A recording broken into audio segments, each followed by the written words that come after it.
All right, you primitive screwheads, listen up. They're coming to get you, Barbara. I ate his liver with some fava beans and a nice Chianti. Here's Johnny. Vanity. Definitely my favorite sin. I am the devil, and I am here to do the devil's work. The power of Christ compels you. This is my boomstick. What's your favorite scary movie?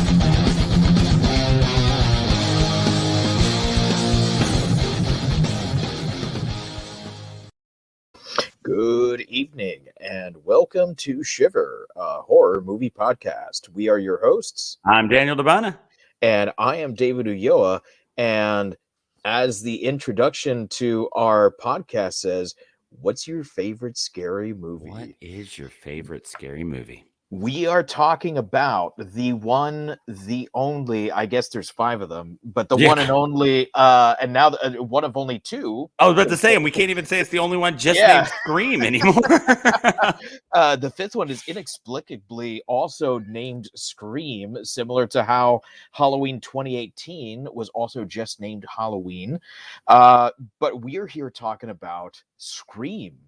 And the idea behind this was, number one, I mean, Scream's a classic, so I can't believe that this podcast has been on since like 2014 or 2015, whenever it was, and we have not done Scream. Right. Just, that by itself, I feel like I have to apologize to a couple different people, starting with Wes Craven. All right, you were alive when we started doing this. Yeah. And we didn't do it. I'm sorry. Kevin Williamson, really sorry. Okay. Nev Campbell, Courtney Cox, David Arquette. I mean, the whole cast. I'm just really sorry.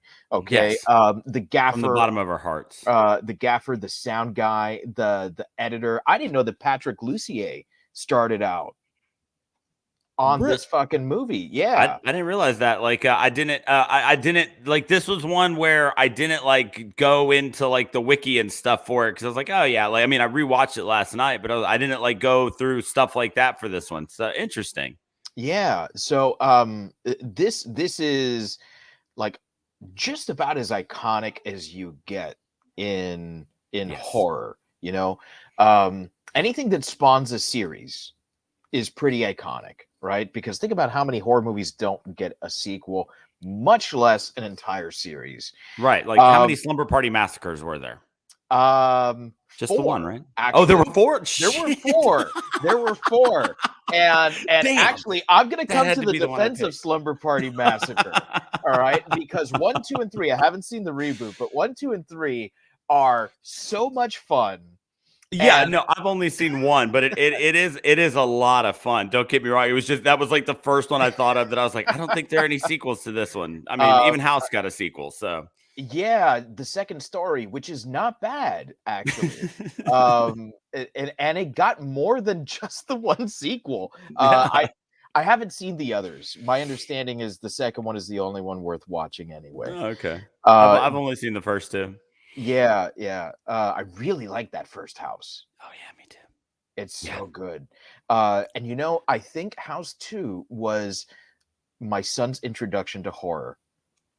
I put that on for him when he was about 5 or 6 years old. He was like really getting into zombies, and it's such an inoffensive horror movie. Like it's rated PG. There's no gore in the movie. Like it almost feels like a campy episode of like The Outer Limits or something. Yeah, I can see that. Or The Twilight Zone. Yeah, it's an extended episode of Are You Afraid of the Dark? Kind of, yeah, it's got that feel. And so like you got cowboys, you've got zombies, and I was like, you know what? I think you can watch this movie. And he did, and he loved it. And for like 2 months, it was the only thing he wanted to watch. And I'm sure he was going to school telling all his buddies, like, hey, have you heard about this 80s horror movie called House 2? Oh, fuck. This is parenting done right. Yes, exactly. Yeah. No.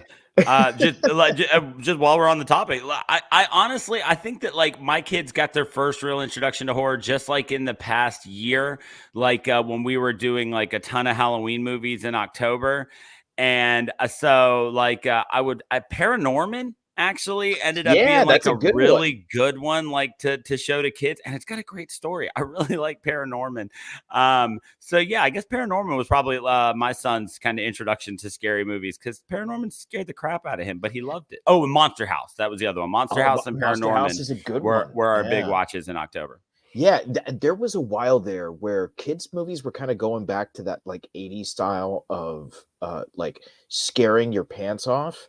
But in a good way, you know, kind of like the way the Dark Crystal did, where it's like, you know, the sketches were like really Watership Down's a different fucking story, man. That's psychological trauma. Yeah, my therapist is still thanking me for watching Watership Down. Yes. But we are here to talk about Scream. We are here to talk about Scream.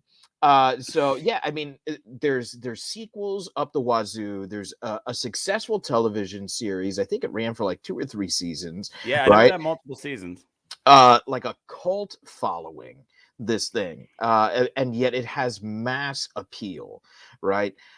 So this is really, I would call it as like one of the more important movies in the genre, not just as far as success goes, but also influence and what it did in the genre itself. Like there are always those pillars that you look to in a genre, right? And I think for horror, right, like there's Nosferatu very early on, right? You've got the Universal monsters, you've got the Hammer horror in the 60s and the 70s, right? You've got that shift with The Exorcist in the 80s. You've got the slashers, right? You've got your Halloweens and your Friday the 13th, and then you've got Scream in the 90s. So I guess the biggest question here is, how do you feel about this movie over 25 years later? So this is I've seen this movie countless times. And this is actually the second time in like a month I've watched it. I was on a quest to rewatch the first 3 because I've never seen 4 and I wanted to be ready for 5. So I started watching them again back over Christmas break, but I watched it again last night, and man, even like 2 viewings in a month, 25 years later, going on 26 years, I guess, or at this point, this movie still holds up. It still does so many things right. When you watch Scream, you get a little bit of everything. Like there's a good introductory element to it for if you're new to horror. There's a ton of undercurrent of like, purposefully using tropes and things like that, and kind of twisting them on their side. I'm turning my gain down here. My peas are popping real bad. There we go. So there's something for everyone here, and it is very gory, but it also doesn't and it's definitely a teen movie. It's about teenagers, but there's not gratuitous nudity or anything like that, so it rides that line. I don't think there's any, right? Because the one time they make the reference, like Jamie Kennedy's like, and here comes the obligatory tit shot, and they cut to Neve Campbell, but then you can't see her once she gets her bra off, right? So and then that's what I'm saying, like there's so many little things like that are so amazing. But like I said, one of the things I love about this movie is, while my daughter's 11, she's also a scaredy cat, so she's not really ready to watch this yet, but it does toe that line of something that once your kids are old enough to handle gore, you can introduce them to this, because there's some language, there's some gore and stuff like that, but you don't have to have that really awkward moment like where you're sitting with your 15, 16-year-old and somebody's getting railed on camera, and you do this thing and they try to watch in between your... Exactly. Like you can avoid that and then just be like, okay, well, look, I know you like scary stuff. So this movie does a lot. And I think you're absolutely right in saying that it's a pillar of what horror could be.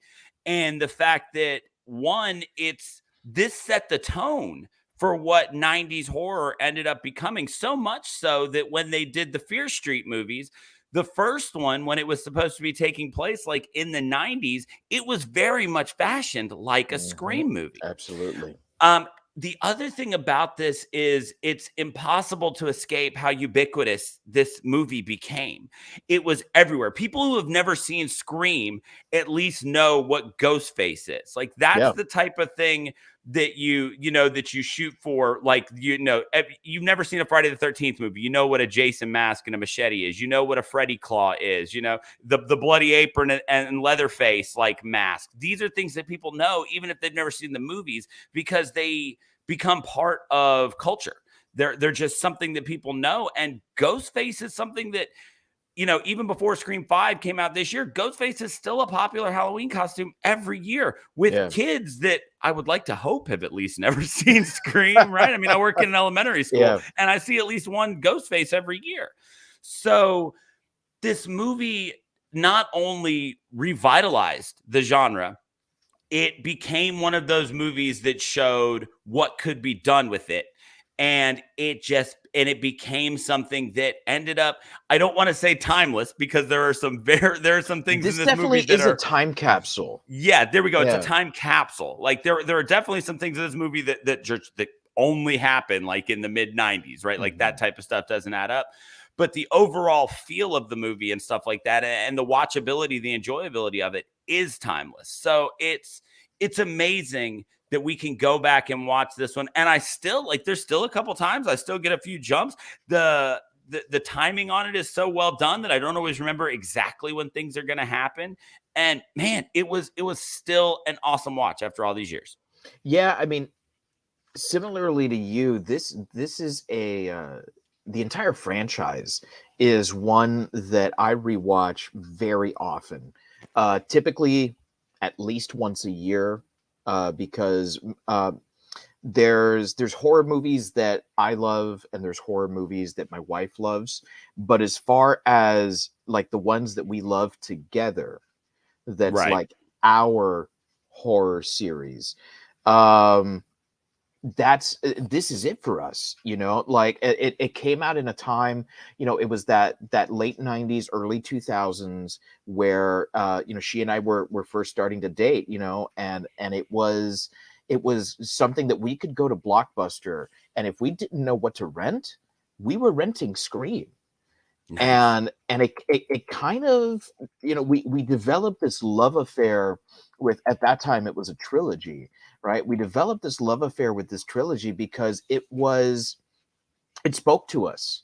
It was horror for our generation, and I love Friday the 13th, but that was my parents' generation, Yeah. And it was the kind of thing where it was the later Friday the 13th movies or the later Nightmare on Elm Street movies that started to bring me in. We have actually a really great comment here from Andy Chacon. He says, like it or not, if it wasn't for Scream, there wouldn't have been I Know What You Did Last Summer. 100%, and I like it. And I will defend the first I Know What You Did Last Summer. Almost based solely on the title, I can't defend the sequel because I'm sorry. It should have been I Still Know What You Did Summer Before Last. We were 2 years removed. But it was written by Kevin Williamson as well. Yeah. He approached it instead of a satire as more of a straight slasher movie. So like the vibe is very different, but I will die on the hill of I Know What You Did Last Summer. Oh yeah, absolutely. And he's not only right in the fact that it brought the slasher back to the box office. I mean, there is a formula, like you said, it's a non-satirical take on it, but there is a formula that was established by Scream that I Know What You Did Last Summer just followed pretty perfectly. Yeah, and I think that what Scream did for the genre is kind of like what Wes Craven did for the genre twice before.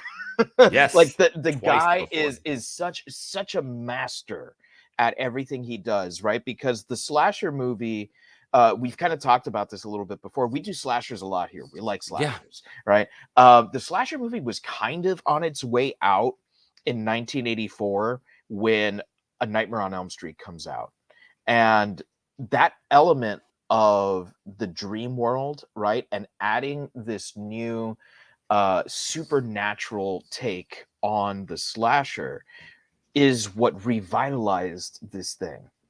And so Wes Craven kind of did that there, but he also kind of invented what was the slasher that would be the 80s in early 1970s. I think it was 1972 with The Last House on the Left. Yes. And if it weren't for The Last House on the Left, which, granted does have more of like a grindhouse feel to it, there wouldn't have been a Black Christmas, which wouldn't have, affected Halloween, and we don't get just that through line. Wes Craven is always there, and this, in my opinion, this is his crowning achievement. As much as I love A Nightmare on Elm Street, and I fucking love A Nightmare on Elm Street, I don't rewatch it nearly as often as I do Scream. Yeah, Scream definitely holds up better, and and part of it would 20 years from now, there will be it won't be another Wes Craven, obviously, R.I.P. But there there will be something in 20 years from now, Scream might not hold up as much, and so, but I 100% agree with you. Like he is a guy, we'd be absolute fools to do a podcast like this and not acknowledge, just he's a Stan Lee, a Jack Kirby of the horror movie genre. Absolutely. So as we're talking about the through line that goes through there, and we're looking at, kind of the evolution of horror, one thing about this movie that we mentioned is the fact that it has a lot in there for the dedicated horror fan.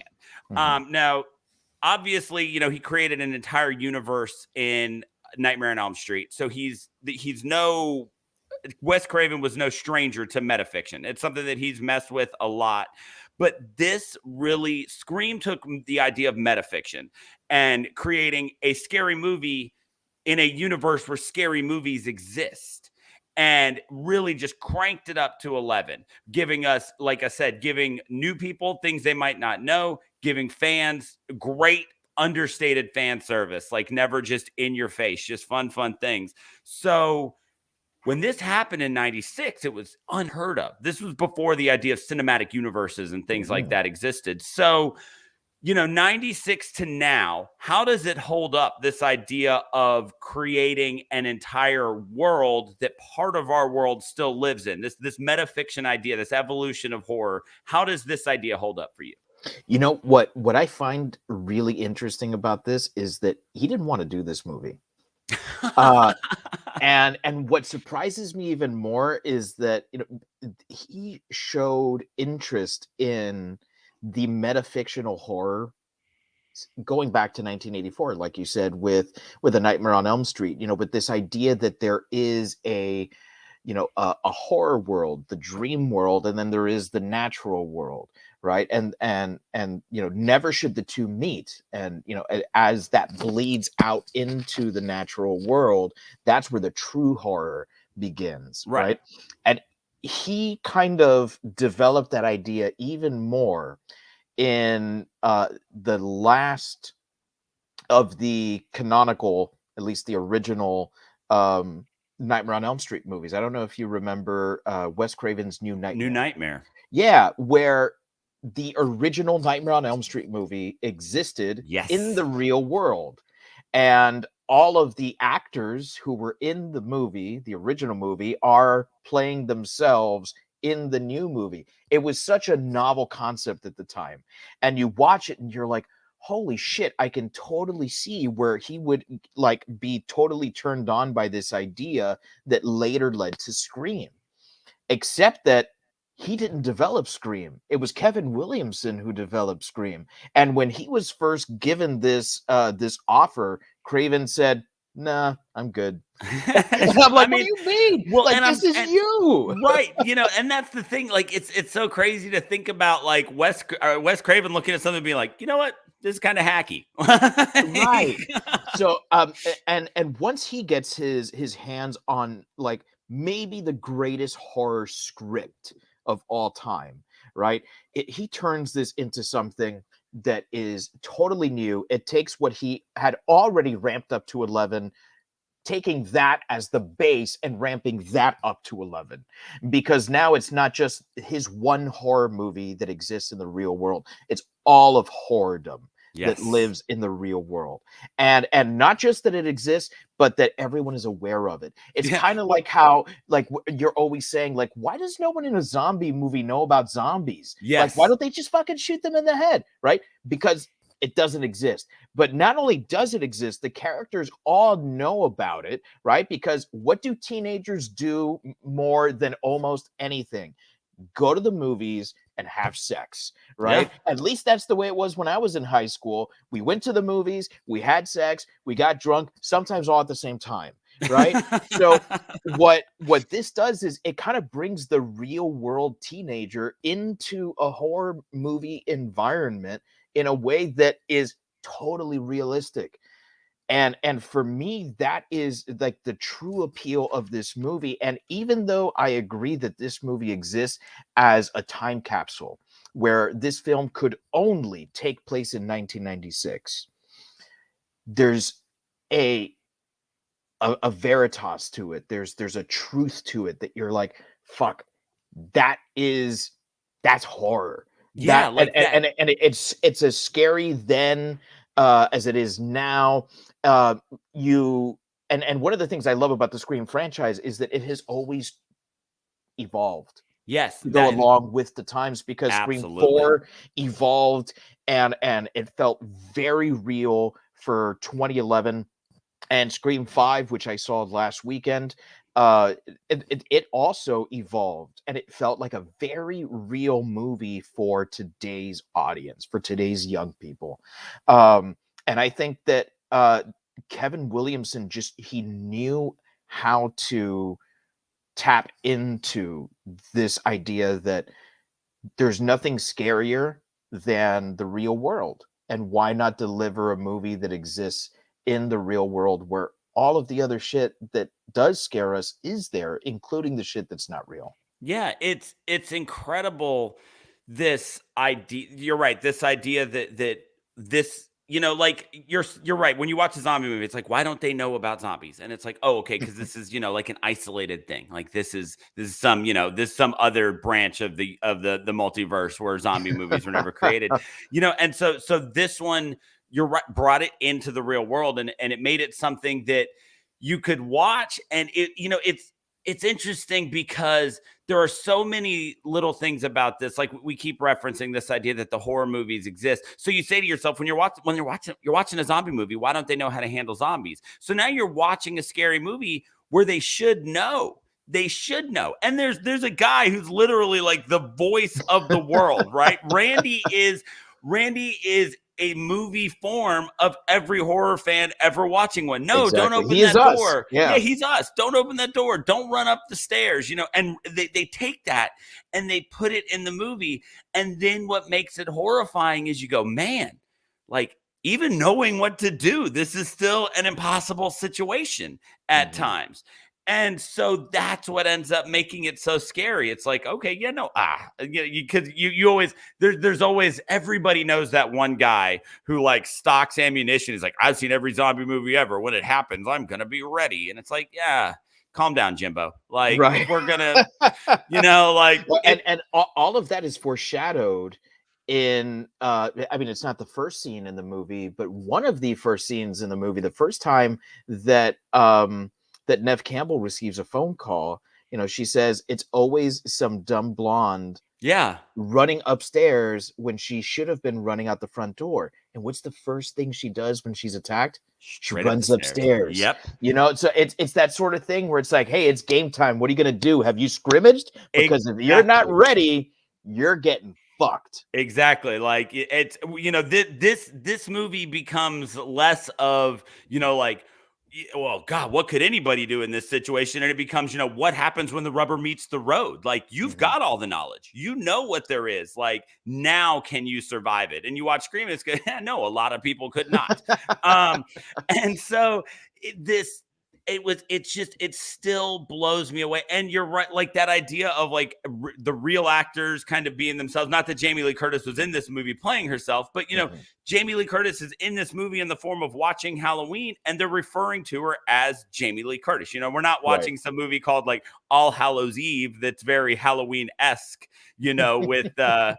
with James Lee Taylor or something, like they gave us Halloween and they gave us Jamie Lee Curtis. And so it very much, and you look at Randy's not only got all the info, Randy's giving everybody the info, and Randy still gets it handed to him, and that's the guy that, that's the one you're supposed to know, so, and it's incredible that they thought to do all of this. Like, I remember seeing this movie. I didn't see it in theaters. I want to say it was probably 97, 98, because it was out on tape when I saw it. Like, my parents had actually gone to see this in the theaters, and they rented it when it came out.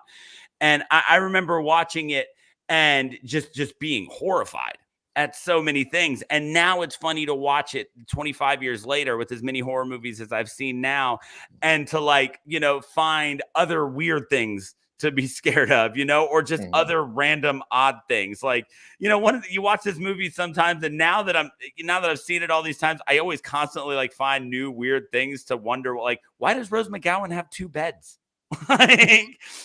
Oh, that's true. Yeah, like, why? She's got one brother. She doesn't have a sister that she shares a room with that we're aware of. Why and does they're Rose both, McGowan have 2 twin beds? And they're both twins. Why wouldn't she just have a full bed? Or you're a grown ass high schooler and you're sleeping on a twin bed with just a made one right next to it. That's weird to me. I don't know. Maybe it's scary, right? And so it's like there's so much about this movie that is just. You're always looking for more stuff. There's always something else to be found. And it's amazing to me that this idea that somebody had this idea and so perfectly brought it to life. I think that's what it comes down to for me, is this idea that there, we see this now, and this idea it's awesome, but it's not anything that's new. But for somebody to actually write all of this down and create this universe of Scream, it blows me away that it was ever one, not just that somebody had the idea and wrote it all down, but 2, that somebody made it. And I think that really shows, one, the power of Wes Craven. At that time, getting his name attached and stuff like that probably did a lot to make this movie go as far as it did. But absolutely. 2, just there being people out there who understand that things have to evolve and change, and that when you do that, you can bring something back. And it's just, man, I don't know, like this movie, there's almost not enough to say about the evolution of horror and Scream's place in it. A lot of that goes to Bob Weinstein, because the Weinsteins had with Miramax kind of set the world ablaze with movies like Pulp Fiction, and they had kind of taken this indie approach to movies and taken it to the studio system. And Bob Weinstein wanted something that was more genre specific, right? And so he told his assistant, he was like, I really want you to find the next new thing in horror, because he had bought up Halloween. He had bought the rights to Halloween, and I think it was Hellraiser as well. He had bought the rights to, and so he had these classics, and he was like, let's do something new. Let's do something different, which explains an awful lot why they can use so much of Halloween in this movie. Yeah. Because they don't just use Halloween as a throwaway to hey, here are the rules that were established by John Carpenter. Right. Which it's much more than that. Fucking Billy Loomis. Loomis has to be a reference to Dr. Loomis. Yes. From the Halloween movies, So it's the fingerprint of horror is all over here, and Halloween is kind of the prototype for that. But they use everything from the scenes that they recreate and then turn on their head, right? They use the tropes to like psych you out, like you were saying with the flashing scene, and Yeah. here's the boob scene, and then guess what? There's no boobs. Yeah. Sorry, perv, go jerk off to something else. We're here to watch a movie. And then they use the music to such great effect, that John Carpenter score, like Yes. it's one of the most iconic movie scores, not just horror scores, movie scores, full stop. And they're using it to great effect in this movie, so a lot of that, seeing where maybe not where horror was going to go, but knowing that it needed to change, goes to Bob Weinstein. Yeah, and I mean, like, just little tiny things that were, like the janitor wearing the Freddy Krueger sweater and stuff like that. Just so many fun things. And you know who that janitor was, right? Was it Robert Englund?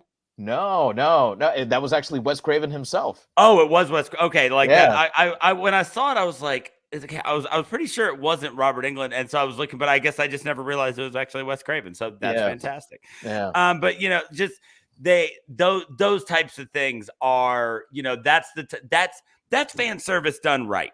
You don't have to make a big deal about it. One of my favorite little things, Rose McGowan's talking to Nev Campbell at one point, and she says, you're really creating this scenario in your head or something, and you're making this sound like some sort of Wes Carpenter movie. Yes. And I love that so much, because it's like, it's not just like, oh, well, we didn't say Wes Craven. It's like, no, we're smashing these icons together, because that's what this has become. This is a Wes Craven movie centered around the ideas of things created in a John Carpenter series. Like that line is so great.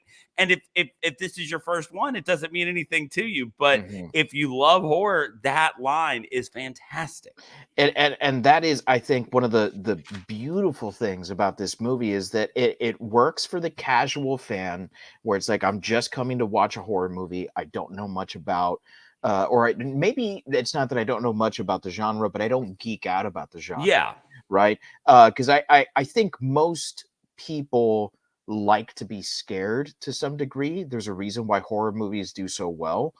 But I would also, roller coasters keep getting taller. Yeah, exactly. It's that thrill. People like that. But I don't think most people are also like you and I, where we kind of like take it almost to an extreme, and it's like, hey, let's do a podcast about horror movies. Let's learn about how these things were made, and let's talk about them and digest them until we're spitballing ideas about what we're gonna do in our fucking sleep, right? Yes, so constantly.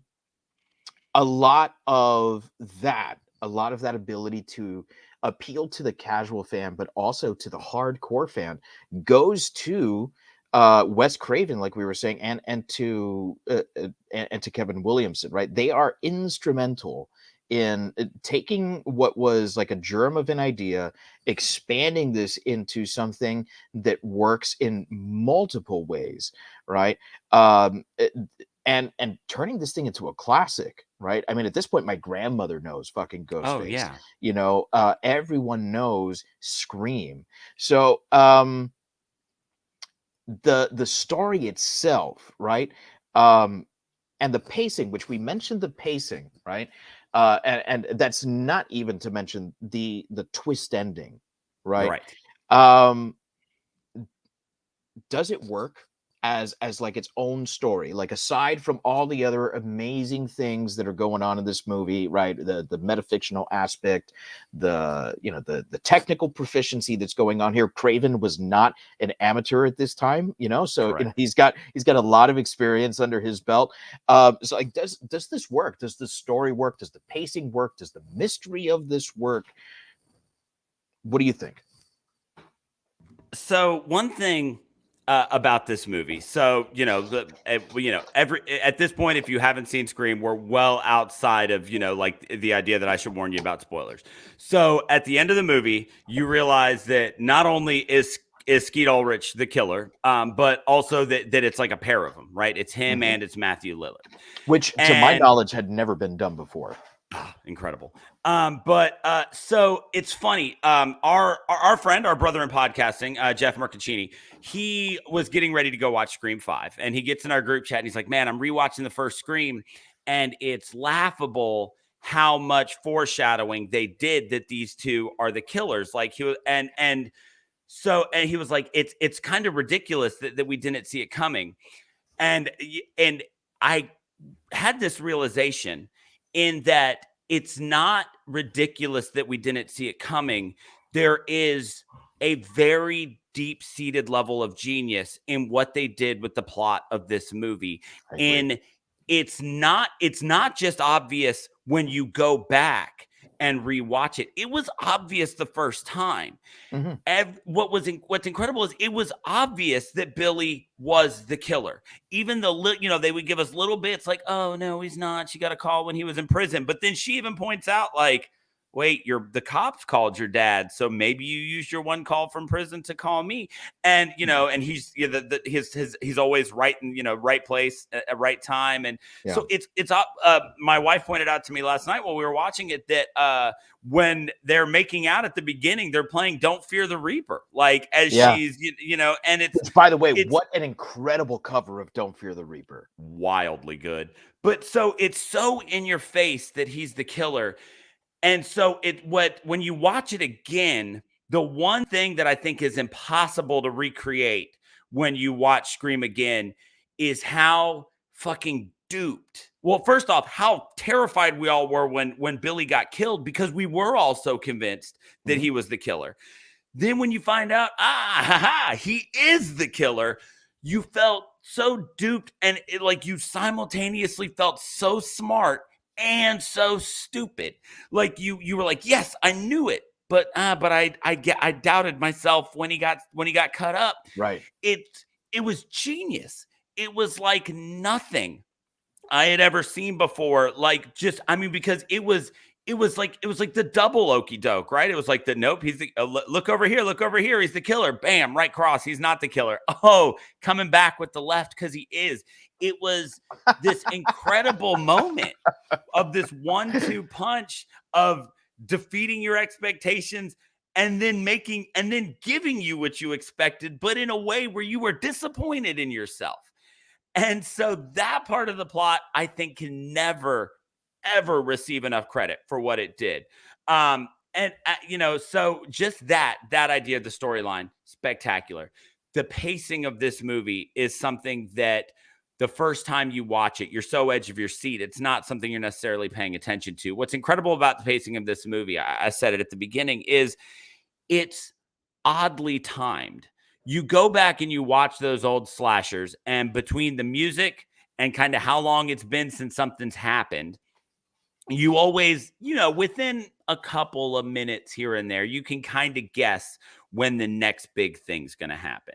Mm-hmm. Whereas in this one, the timing is so odd, out of the box, full blown suspense scene, then it cools off, and then out of nowhere, the scene with Sydney. Then there's a big long cool down period before the Fonz gets his, right? And then another. By the way, I was genuinely, the first time I saw this, I genuinely thought that there was a possibility that he was the killer. Yeah, I did. And they do, like, when he starts shoving the scissors in the guys' faces and getting onto him so hardcore about it. There's this one point where they keep panning to people's shoes.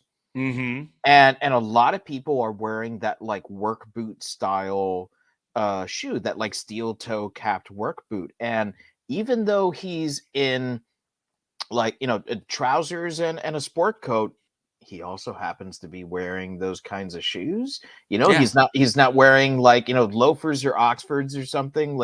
That's kind of weird. And then the whole scene with the scissors, it was definitely odd. And I was like, man, what if it's him? What if he was the one who was fucking around with her mom?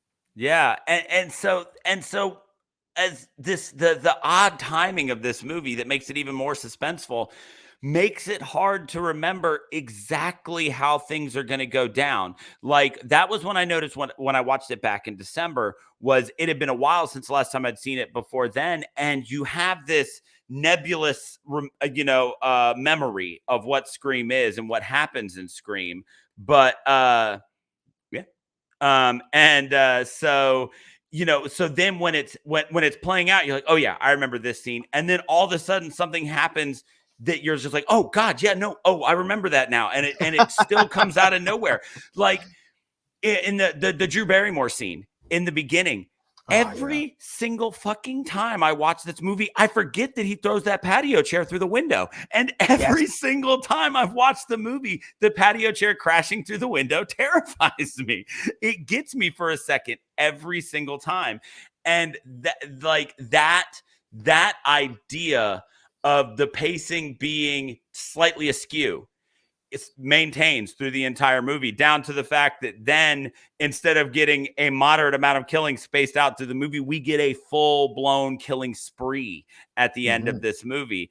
And so they did a lot with that, and with the pacing, and like I said, the story absolutely holds up. It 100% holds up, because now, knowing what happens, you watch and you still find more and more things where they shoved it in your face that Billy was the killer, and then you're just still even more shocked when Ghostface shows up behind him. And I think that the outline of this must have just looked insane. Like the storyboarding for it had to have just been wild. And I think that idea not only still holds up, I think that is the roadmap for a lot of what you do now. Is if you're trying to make a new scary movie that's obviously, it's in the slasher genre or something, then you look for these things that Williamson and Craven tweaked in this movie, and you look for other things that seem minor, but that you can tweak ever so much that makes it unsettling, even for the most hardened of horror fans. One of the things, speaking to the most hardened of horror fans, one of the things that to me didn't hit me right away, but upon countless viewings and my ever expanding watching of older horror movies and just older films in general, how much like an old Alfred Hitchcock thriller this can be sometimes, because we often forget that the slasher evolved from the giallo movies, right, of the 1970s, and the giallo movies were largely murder mysteries, which took lots of inspiration from the movies of Alfred Hitchcock. And so there's this line that's drawn from Hitchcock to Scream, right, and beyond, right? And you can even look to the inspiration of Hitchcock in the opening of this, right? You watch this movie, and the first time I saw this, I didn't know that Drew Barrymore was going to die in the first 10 minutes of this movie, right? She's like front and center in the poster. All of the advertising for this movie focused on the fact that Drew Barrymore was in this movie. Like, I went back today and I found some of the original trailers on YouTube, and it makes it seem like this is Scream starring Drew Barrymore. Well, apparently she was originally cast as Sydney, and that is part of what got Wes Craven excited to do the project. So there was like this, the snowball effect of like she signed on, he signed on, and then just a couple of weeks before they start to shoot, she says, "What if I don't play Sydney? What if I play Casey?" And that kind of threw the whole production into like a panic. But Wes Craven and Kevin Williamson kind of expanded that early scene into something sinister, something unforgettable. I mean, that is one of the most iconic scenes in all of horror movie history. That is, it's not a ripoff at all, but if that's not paying homage to Psycho and how everyone thought that Janet Leigh was going to be the star of that movie. Right. And yet she's killed in the first 20 minutes of the movie in, again, the most iconic scene in the movie, right? I don't know what is. Yeah. You know, and that idea that there is a trail of breadcrumbs that you can follow after you find out who that killer is, right? That you follow that trail of breadcrumbs and you're like, fuck, it was right in front of me the whole time. There are plenty of movies where that twist ending comes and it's like, nah, something went wrong there, right? We always bring up High Tension, all right? Because High Tension is the perfect example, all right? Alexander Aja, nice try, nice kills, but you screwed the pooch, okay? Yep. And that's not what this is at all, right? So when someone says it's so clear, absolutely, but that's like Monday morning quarterbacking here, you know? Like, you know that now, looking back on it, reflecting on it, you didn't know that at the time. And if you say you did, I'm not sure I believe you. All right.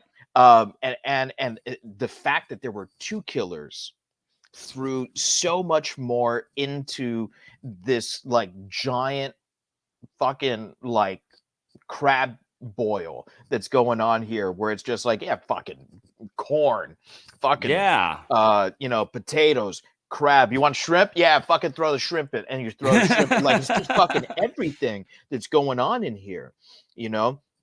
And because, like you said, there is a killing spree that goes on at the end, but the killing actually never stops.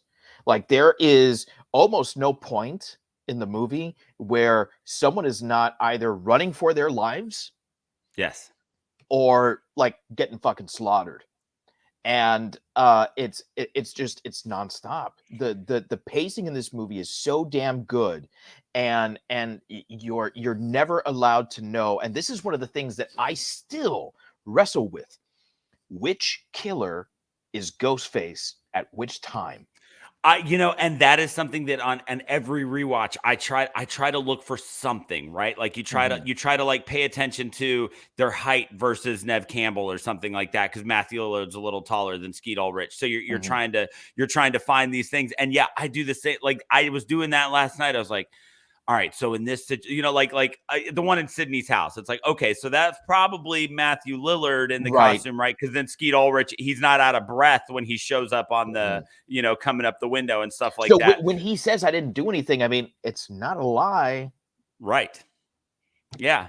It's, and like one of the things I was talking about, you're taking this idea and twisting it a little bit. You create this idea of Ghostface, and Ghostface is obviously good. Both of them are, you know, psychotic killers. You know, but movies don't turn people into killers. Movies make killers more creative. What a great line. Oh, so good. But one thing that was incredible about this was Ghostface is human. And I don't just mean that in like the scientific version of the word. I mean, he's clumsy. He does shit that, like, when you rewatch it, it's like, that's probably how a real person would react if you hit them in the nuts with a beer, right? Like, you know, like at one point he goes to stab Rose McGowan and she just kind of ducks, but, you know, like, there's so much force I would assume you would have to put into trying to stab through somebody anywhere on their body, that when she ducks and he flips all the way over her, you know, he's constantly, you know, beaten by just a kick to the knee or something like that. He falls, he runs into sinks, he trips, he's hurt like that. He wasn't this supernatural Voorhees or Krueger, you know, he was just a dude in a costume. And that stands out as being so great to me, because you're never led to believe that there's anything supernatural going on here. You're always reminded that, okay, yes, this person is a psychopath, this person is a killer, but this person is human. And that makes it scarier. It's scary that Freddy Krueger kills you in your dreams. It's scary that Jason is an unstoppable force of nature and is going to hunt you down no matter how quickly you run or where you hide. It's terrifying that no matter how much you fight just a normal person, enough creativity and motivation makes them somebody that you're not going to stop. Yeah. And in a lot of ways, that's scarier. Right. That's scarier than that supernatural thing, which is from it's my understanding why David Gordon Green went with this idea that the only reason why Michael Myers wanted to kill Laurie that night is because he saw her.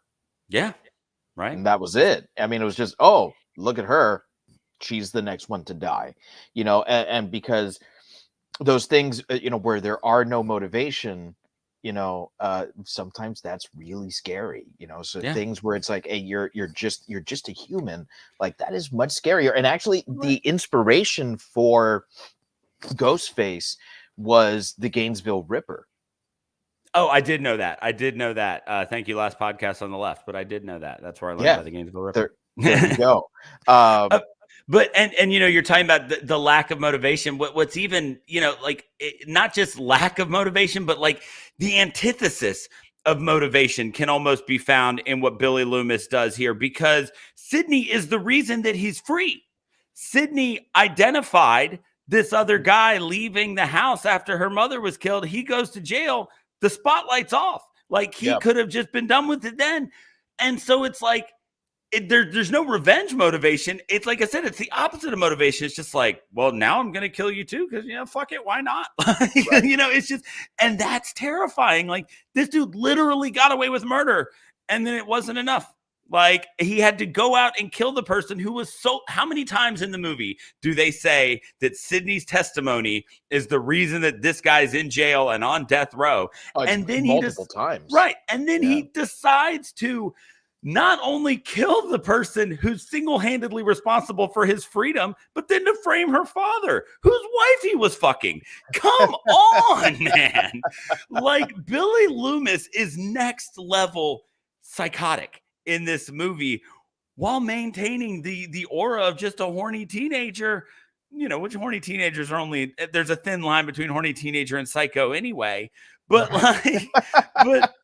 like able to maintain this life, which again ramps up how scary Billy Loomis is. At least Matthew Lillard was just a weird guy, right? And then at one point they're like, peer pressure. It was peer pressure. I mean, like his motivation was just like his buddy was doing it and he thought it was cool.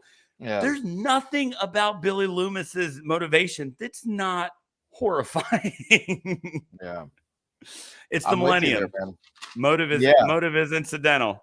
As we're talking about Matthew Lillard and Skeet Ulrich and Drew Barrymore and all this, what we've got here is a movie where teenagers are the central cast. The oldest character that has any sort of influence over anything, if you take out the principal, is Dewey. And, Dewey, they tell us Dewey's 25. Mm-hmm. And so he just barely misses that demographic of 12 to 24. But he was 24. He was 24 for a whole year. And so, and you look at all these iconic lines, all these things that we just keep dropping, all the things that when you go back and watch the movie, the ones that you're excited to hear people say, what that comes down to is not only the writing, but the people that were cast in this and picked for these roles. So when you look at this movie, how well do you feel each character was cast, actor to character, and how well do you think each character kind of plays into the story and playing their part? I don't know that there have ever been characters in a horror movie, especially teenagers in a horror movie, that have been this well written.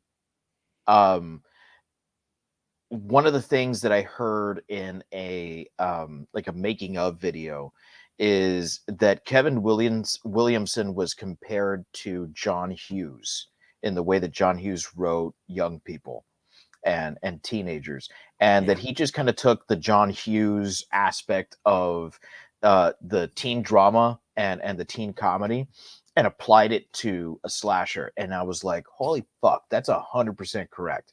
Because you watch those John Hughes movies, you watch The Breakfast Club, you watch Ferris Bueller, right? And there's something authentic about the way that those characters are there, even if they are stereotypes. They represent us in some way. Right. There's something there that Hughes could tap into in the same way that Williamson can tap into. We all know a Randy, right? in this case, Or maybe Devona, we you and all I, we are are the Randy. Randys, right? Mhm. But we also all know the Sids. We all know a Sydney where her life is just like, it's fucking tragic, and she's trying to cope with it and just can't. We all know a Tatum that is like just kind of like a goofy, happy-go-lucky Yeah. girl, Just unbelievably hot, but doesn't even seem to care that she's Yeah, like that hot. exactly. Yeah. And we all know a Billy Loomis, the attractive guy who kind of broods in the corner, and we all know a Stu, the fucking goofball, the guy who's not serious, he's just along for the ride. We all know these people. They were our group of friends. We were one of them. And the actors that they cast were so perfect in those roles. There's a strength to Sydney that Nev Campbell brings, which I can't imagine anyone else doing. Like even Right. Drew Barrymore, who was cast as Sydney originally, I don't see her as Sydney the way that I see Nev Campbell. I don't know that any other actress in the mid to late 90s could have done Tatum quite like Rose McGowan, because like you said, like there is like an unbelievable attractability to her, right? This is the definition of a smoke show, and Yeah. yet the way she plays her is not like the turn your nose up, I'm too good for you, hot girl. It's like, I'm just kind of happy to like be around and to Yeah. like have a good time, which kind of explains why she's with Stu, who is like definitely the reacher in that relationship, right? Yeah. Oh, yeah. Yeah. Nothing Yeah. against Matthew One of them Lillard, outkicked one of them outkicked their coverage. I mean, Matthew Lillard is better looking than I am, but it's like, dude, you reached there and you reached far. Yeah. But it kind of explains that relationship where he's also kind of that, like, happy-go-lucky sort of guy who got, I do believe him when he says peer pressure. He got caught up in this Billy Loomis bullshit, I mean, granted, he went along with it, so there's a fucked up aspect to him. Yes. But and actually, if the way I think the killers do actually work out, he did more killing than Loomis did. Maybe. Yeah, I mean, when you, I think that computes. I think you may be right on that one. Because I'm pretty sure that he's the one who kills Casey and her boyfriend, because Casey was his ex. Right. So he'd be the one to have an axe to grind there, right? I'm pretty sure that he's the one that attacks, although he doesn't kill, right? Attacks Sydney. Mm-hmm. The one I'm not sure about is the principal, right? Henry Winkler. I'm pretty sure that that's Loomis, because we see Stu walking with the girls to his house. Oh, So, yeah, so I'm because pretty sure that's like right after he cancels school, and we Right. see the three of them walk off together when he decides to have the party. Yeah, I'm pretty sure that one's Loomis, but I'm pretty sure that when Tatum dies, that's him also. Because he had just answered the door and he's hanging out in the party, like doing the host thing, right, and he comes in through that door, and he goes back through that door, right? And notice I don't know, though, Billy because Loomis comes in through the front door right a little bit later. But it, like, remember, the doorbell rings and he gets up and she goes to the garage to get a beer, and then he's like right in the middle of the party because he comes back in and is telling everybody like, oh my god, it's Gail from the news show or whatever.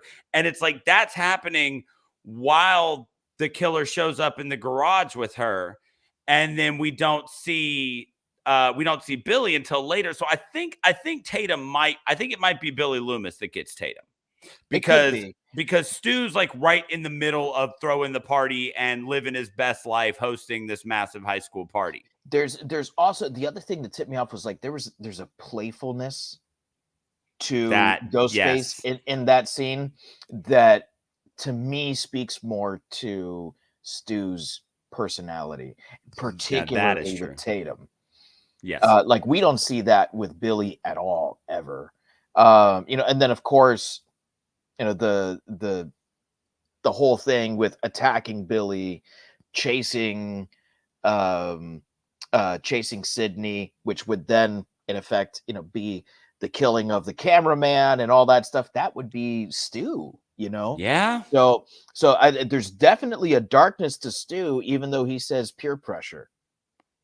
Yeah, well, when you look at the cast of this movie, one of the ones that's interesting to me now that didn't really, in '96, I was 13, I didn't care about Friends, Yeah. and it's like now as an adult, I've gone back and watched Friends, and what's amazing about this character of Gale Weathers, which What a God, great name. God, it's such a perfect newscaster name, and she even makes that joke like I should be a meteorologist or whatever. Yeah. But when you look at this character of Gale Weathers, it really looks at this idea of like what would have happened to Monica if she hadn't had friends to like reel her psychosis in. Like if she had been Yeah, very allowed to just possibly. become this untethered OCD bitch. like you can see Monica, like not just because it's the same actress, but like you can see that character of Monica becoming Gale Weathers in an alternate universe where she never hangs out with her brother and all of those people. And so, there's a goofiness to Dewey that's playful and great. And I mean, it's that thing that, obviously it worked for David Arquette in real life because he walked away from this movie with Courtney Cox, so, which again, talk about another smoke show, wow. And so there's, the casting of David Arquette as Dewey in this role. That one stands out to me a lot now as an adult, kind of looking at it and being like, man, like they did such a good job with him, because we're never led to believe that Dewey is a complete and total fuck up. We're just led to believe that he's still kind of a kid. I mean, at 25 and you're the deputy of, I guess, it's a small town, but it's pretty rich. So, but so you're 25 and you're like second in charge of the police department of this small town. Like that's a lot to be like on a 25-year-old me shouldn't have been in charge of anything. Like there are very few things that 25-year-old me should have been allowed to be in charge of, let alone a whole town. And so, and he plays that so well, because it's easy to look at this and say that, oh, Dewey's so stupid. But he was never presented to us as stupid. He was he was just, I mean, he was young. He was naive.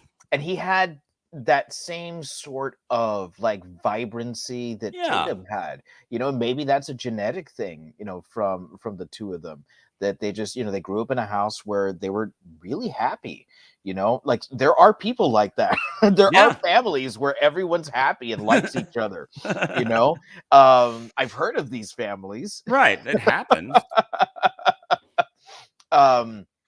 But yeah, I mean, for him, I think it's kind of like a cross of, I think the perfect example would be like Get Smart, Okay.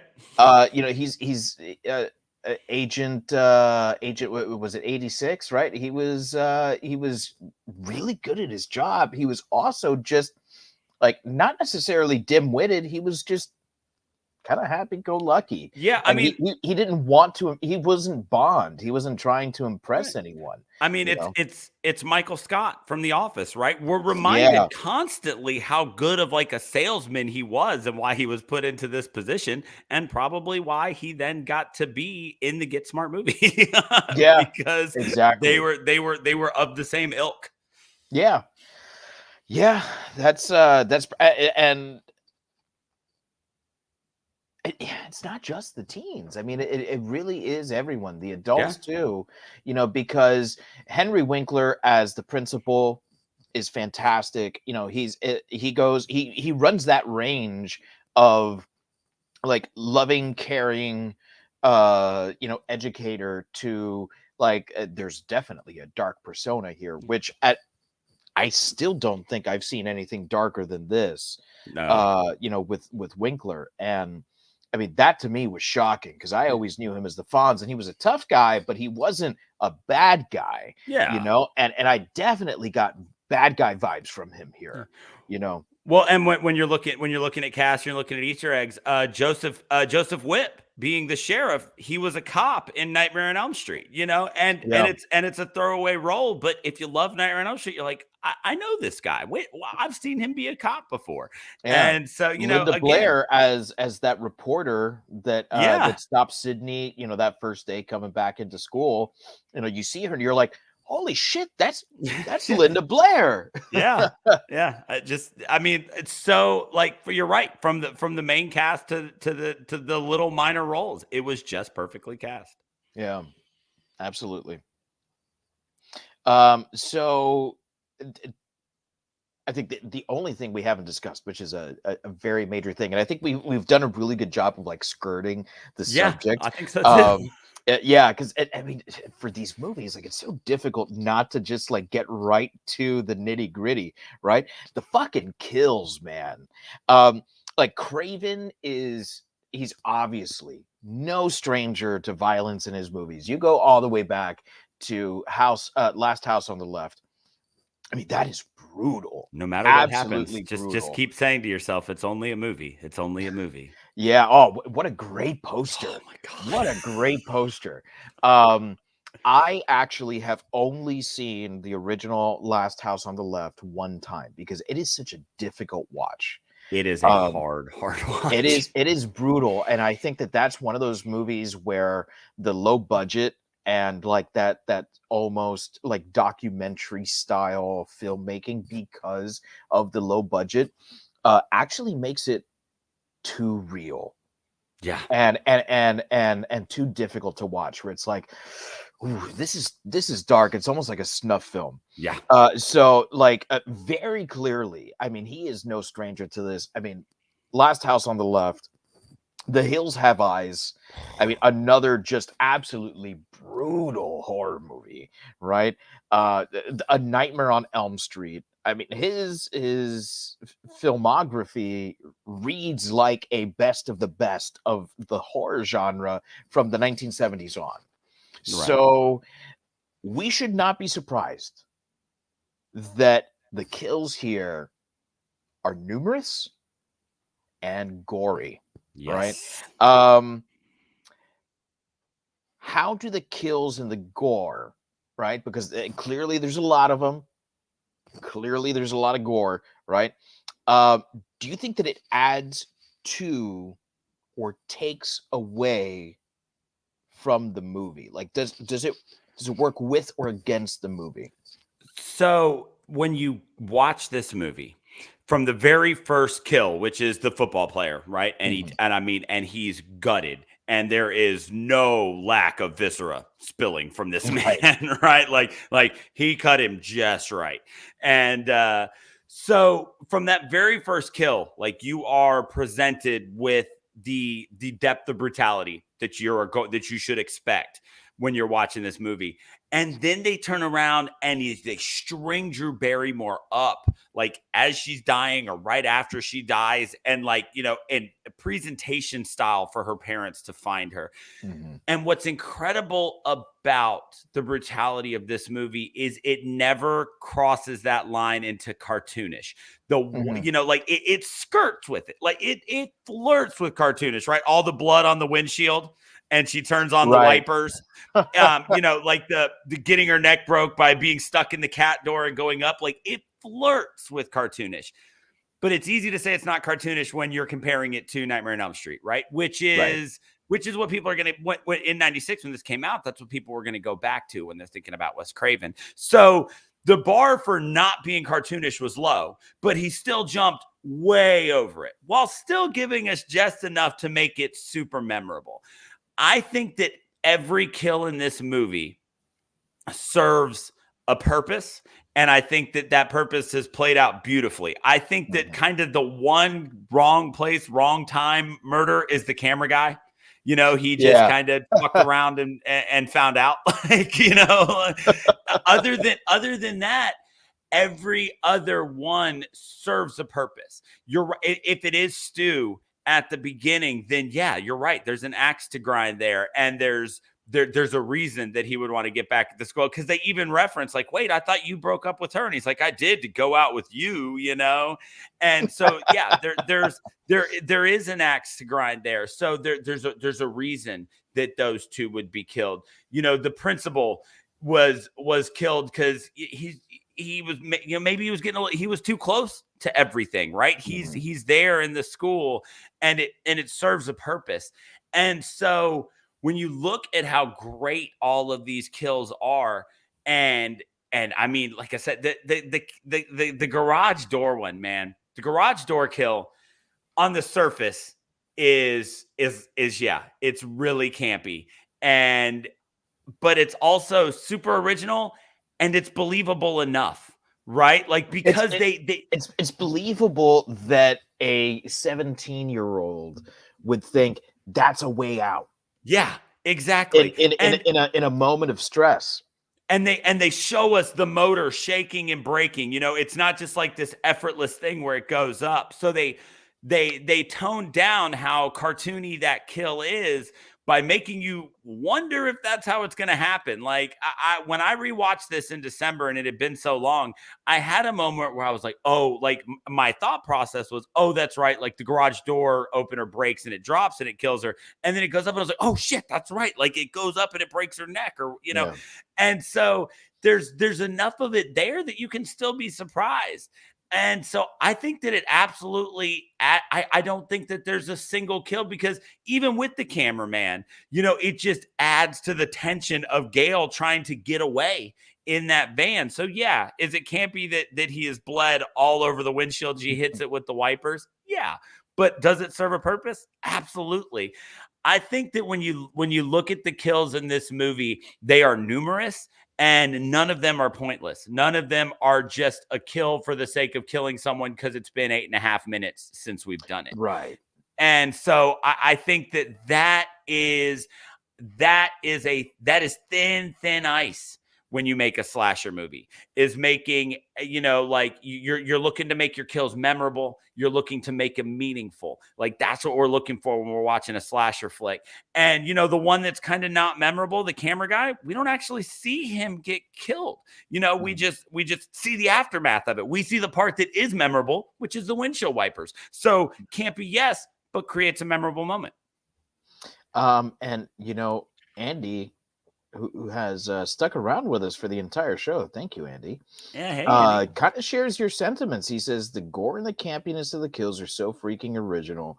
It takes nothing away. It was new and amazing. And I kind of agree here. The kills were definitely new. So infrequently do we see brutality like this in horror movies before. Right. Scream kind of marks a point where the brutality of the killer is just ramped up. And I think part of it was that there was an edginess to the 90s that maybe wasn't there before. Right. Each decade, we kind of ramp up what is okay and what's not okay. And we want to push the envelope. And Scream definitely did that. But it did it in a way where, number one, these things looked real, right? I absolutely love in Friday the 13th Part 2, the machete to the face. I forget his name, but the quadriplegic guy, and then the wheelchair bounces back. That's a great kill. It's not an incredibly realistic one. It's very cartoony. Like you said, it's very over the top, right?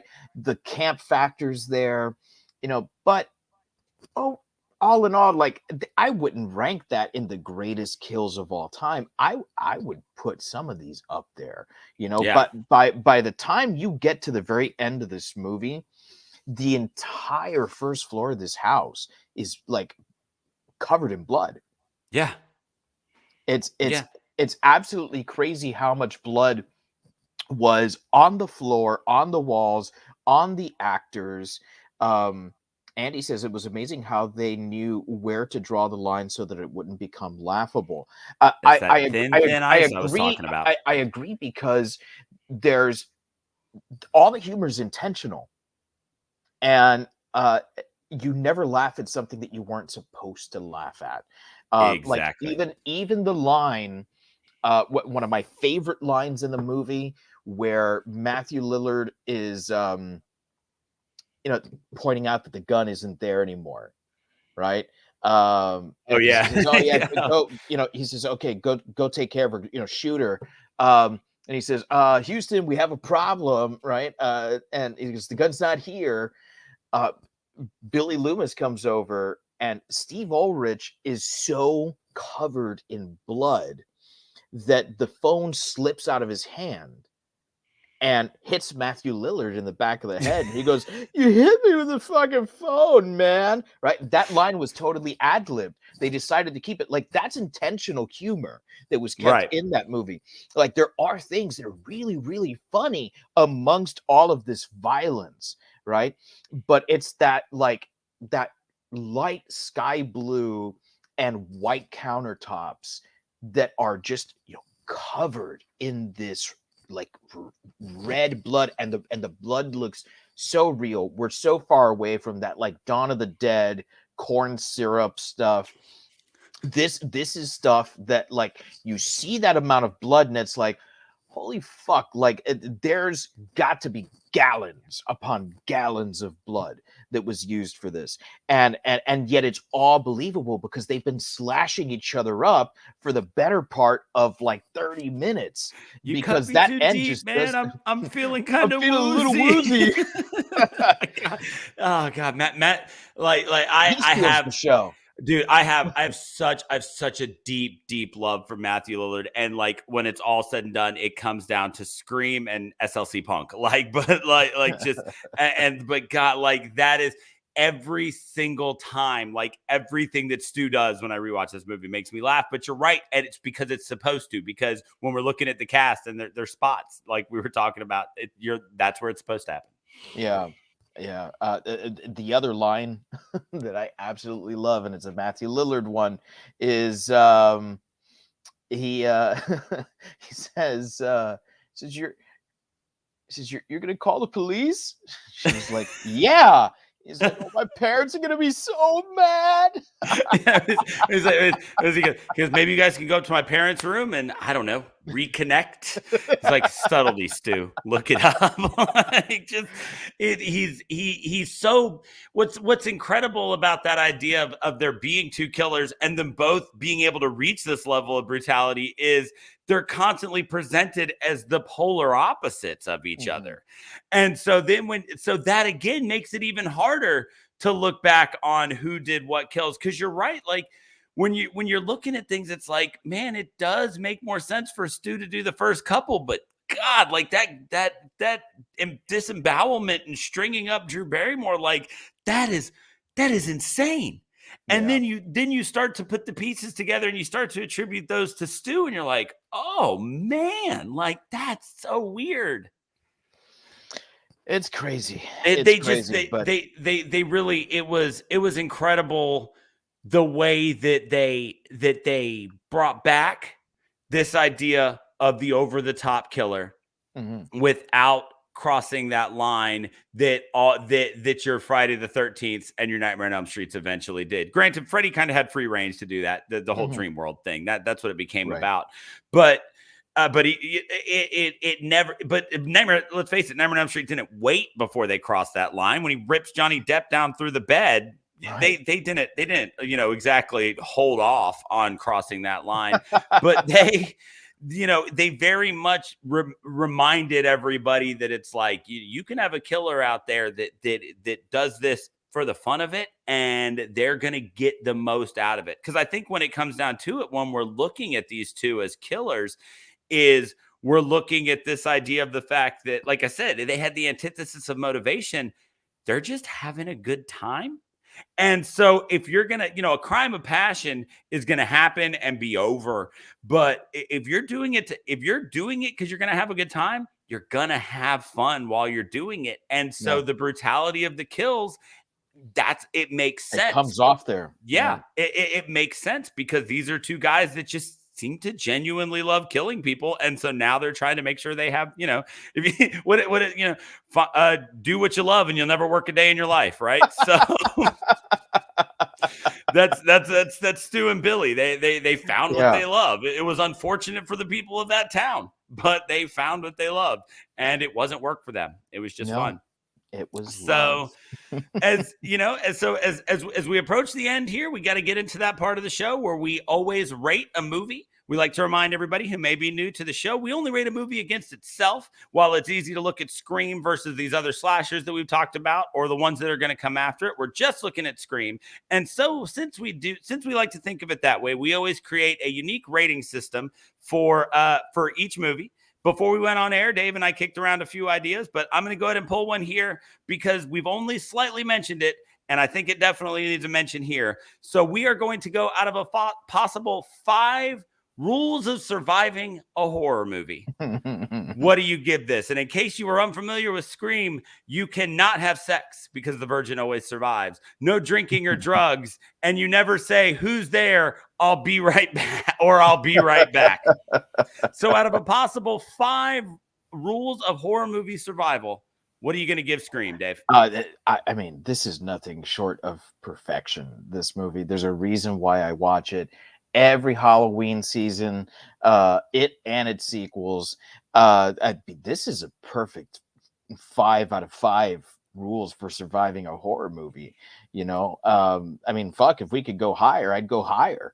I'm with you. Like, I'm willing to gold star this one like we did Candyman. I'm willing to say this is absolutely a 6 out of 5 because there's nothing to pick apart about this movie as being negative. Yeah, not one damn thing. This movie it's perfect. It's absolutely perfect.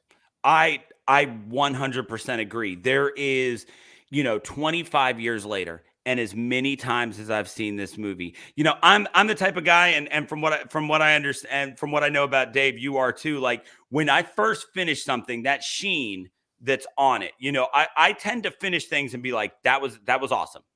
Almost regardless, especially if it was something I went into expecting to like. We both do this with concerts. We've had this conversation. And so a lot of, and so it's easy to then rewatch a movie and start to find those things that maybe irk you, or I didn't notice that the first time. That's kind of lame, or that's a little bit too much. But man, 25 years, countless viewings later, watching it twice in a month, I still have not one negative thing to say about Scream. And so, I'm willing to gold star stamp this and I mean, hang it up in the Hall of Fame with Candyman because, I believe Hereditary, we even went higher. I think Hereditary we did like 7. But I'm absolutely willing to gold star this and hang it on the wall as being a perfect movie. Yeah, and on top of that, I do want to, and we get no kickback here because they don't even know we exist. Please go watch the new one, okay? Not just because I liked it, not just because I think you'll like it, but because it is a celebration of the original Scream, of all things Scream. And it is also its own movie. I mean, it is absolutely fantastic on its own. And if you want more Scream, you have to make sure that you support Scream. All right. Kevin Williamson did not write this one. Wes Craven did not direct this one, obviously. But Williamson did produce. There was involvement. It felt like a Scream movie. Go watch it and ensure that we get a Scream 6 because I'm not done with Scream, and I don't think you should be either. I haven't seen Scream 5 yet, but hearing you say it's a celebration of all things Scream becomes even more meta because the original Scream, the one we're talking about here, was a celebration of all things slasher film. Yeah. Right. And so now, like, Scream has become such an independent entity that you can now make another one that's like the first one, like how the first one celebrated everything slasher film. Now you've got enough Scream mythos that you can now create a movie that is just a celebration of all things Scream. And for a franchise to come full circle like that and hopefully keep going, that's incredible. And obviously it wouldn't exist without this one. Absolutely. So please make sure to like and subscribe. We haven't said that yet, right? Because we're I on guess the you can YouTube, though. We are on right? YouTube, so yeah, like, subscribe, click the bell so you get notifications. Yeah, I did that every day when we start recording. My phone dings to tell me that Shiver's recording. So yeah, so get that notification, like and subscribe. Man, my son's gonna really make fun of me for saying that. yeah, And we're make sure old. yes, we are so old. And I'm not even that old, but I'm that old.